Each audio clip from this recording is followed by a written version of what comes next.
Galing ako sa Las Vegas, pauwi na ako.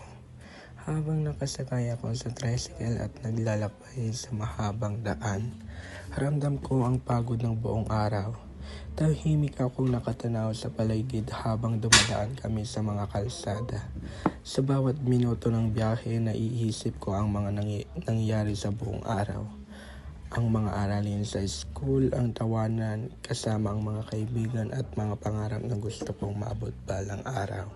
Minsan mahirap ang biyahe, minsan nakakapagod, pero alam kong sa dulo ng paglalakbay na ito ay aking tahanan. Doon sa suyo may pamilya na naghihintay sa akin.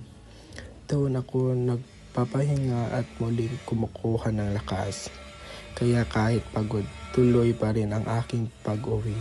Dahil galing man ako sa Las Vegas, alam kong ang aking patutunguhan ay ang aking tahanan sa Barangay Suy.